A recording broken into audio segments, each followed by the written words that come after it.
आज मैं आपको सुनाने वाली हूँ एक आलसी लड़के की कहानी जिसने अपनी सरलता से प्रभु के दर्शन पा लिए। एक आलसी लड़का था, उसका कुछ भी करने में मन नहीं लगता था। वह बस दिन रात घूमता रहता था और खाता और सो जाता था। एक दिन उसे किसी ने बताया कि एक आश्रम है जहाँ कुछ नहीं करना पड़ता है और उसे 2 समय का नाश्ता और भोजन मिल जाएगा। उस लड़के ने सोचा कि अरे ये तो बहुत ही बढ़िया है। लड़के ने सोच विचार करके अपना सांसारिक जीवन छोड़कर उस आश्रम में जाकर रहने लगा। आश्रम में उसे आराम से 2 समय का खाना नाश्ता मिल जाता था। आश्रम में गुरुजी रहते थे और भी लोग रहते थे। वहाँ लड़का आराम से रहने लगा और गुरुजी प्रवचन दिया करते थे। लड़का कुछ समय प्रवचन भी सुनता था। आगे चलकर दिन बीतता गया। एक दिन लड़के को नाश्ता नहीं मिला। लड़के ने सोचा नाश्ता नहीं मिला है, भोजन मिलेगा। लेकिन जब भोजन का समय आया तो भोजन भी नहीं मिला। लड़के ने दौड़कर गुरुजी के पास गया और बोला कि गुरुजी, आज ना ही मुझे नाश्ता मिला और ना ही मुझे भोजन मिला। गुरुजी ने बोला कि आज एकादशी का व्रत है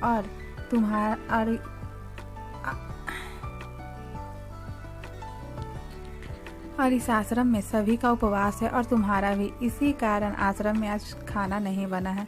क्योंकि लड़का बहुत आलसी था, उसने कहा कि मैं उपवास नहीं करूंगा और मुझे बहुत भूख लगी है, मैं खाना खाऊंगा। गुरुजी ने कहा ठीक है, भंडारे से जाकर अनाज ले लो और आश्रम में नहीं, आश्रम से बाहर जाकर भोजन बना लो।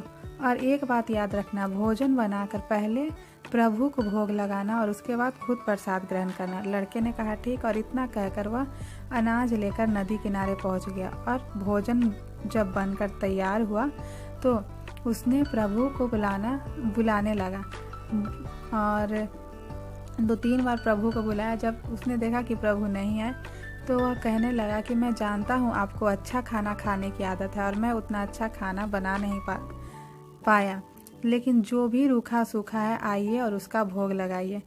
प्रभु ने उसकी सरलता से प्रसन्न होकर उसको दर्शन दिए। लड़के ने देखा कि श्री राम जी के साथ माता सीता भी आई हैं, क्योंकि लड़के ने सिर्फ 2 लोगों के लिए भोजन बनाया था, एक प्रभु राम के लिए और दूसरा अपने लिए। लड़के ने माता सीता और प्रभु राम को भोजन परोसा और दोनों ने भोजन किया। जब भोजन कर दोनों जाने लगे तो लड़के ने कहा, आप आए, मुझे दर्शन दिए, मुझे बहुत अच्छा लगा, लेकिन मुझे खाने को कुछ नहीं मिला। आपसे एक विनती है, अगली बार जब आप आए तो बता कर आइएगा कि कितने लोग आ रहे हैं, ताकि मैं उतने लोगों के लिए खाना बना कर रखूं। प्रभु राम मन ही मन मुस्कुराए और मुस्कुराकर अंतर ध्यान हो गए। इसी तरह दिन बीतता गया और फिर से एकादशी का व्रत आया। लड़के ने सोचा कि इस बार ज़्यादा अनाज ले जाते हैं और ज़्यादा लोगों के लिए खाना बनाते हैं। लड़का अनाज लेकर नदी किनारे पहुंचा और 3-4 लोगों के लिए उसने भोजन बनाया और भोजन उसने बड़ी ही प्रसन्नता से बनाया और प्रभु को बुलाने लगा, आइए प्रभु पधारिए और भोग लगाइए। इस बार लड़के ने देखा कि प्रभु के साथ पूरा राम दरबार ही आया है। लड़का निराश होकर प्रभु के सामने भोजन परोसा। सभी ने भोजन ग्रहण किया और इस बार भी लड़के को खाने के लिए कुछ भी नहीं मिला।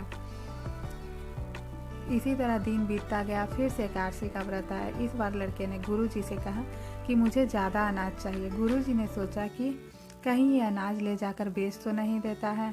फिर गुरुजी ने कहा कि हाँ, मैं जानता हूँ तुम भूख से परेशान रहते हो। तो लड़के ने बोला, गुरुजी नहीं, मैं भूख से परेशान नहीं रहता हूँ। प्रभु के साथ और भी ढेर सारे लोग आते हैं, उन सभी को तो भोजन कराना पड़ता है। गुरुजी ने सोचा कहीं यह पागल तो नहीं हो गया है। फिर गुरुजी ने कहा कि ठीक है। गुरुजी ने सोचा इसका पीछा करके देखते हैं कि इतने सारे अनाज का ये करता क्या है। वह लड़का अनाज लेकर नदी किनारे पहुंचा और फिर सोचने लगा, प्रभु राम जब भी आते हैं तो ढेर सारे लोगों को लेकर आते हैं, इस बार वह जितने भी आए खुद बनाएंगे और खुद भोग लगा लेंगे। और यह सोचकर प्रभु को बुलाने लगा। उसने देखा कि इस बार प्रभु अपने पूरे परिवार के साथ और ढेर सारे लोगों के साथ आए हैं। उसने प्रभु के सामने हाथ जोड़कर कहा और बोला कि मुझे माफ़ कर दीजिए, आप हर बार ढेर सारे लोगों के साथ आते हैं और मुझे इनकी संख्या भी पता नहीं होती और मैं इतने लोगों का खाना बनाऊं, मेरी हिम्मत भी नहीं होती। आप खुद बनाइए और भोग लगाइए। प्रभु मुस्कुराए और जितने भी लोग साथ में आए थे, माता सीता, लक्ष्मण जी, हनुमान जी, ये सभी लोग मिलकर खाना बनाने लगे।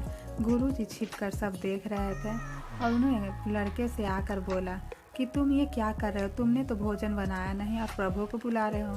तो लड़के ने कहा, गुरुजी आपको दिखाई नहीं दे रहा है, यहाँ माता सीता, प्रभु राम, लक्ष्मण जी और ढेर सारे लोग पधार चुके हैं और सभी मिलकर भोजन बना रहे हैं।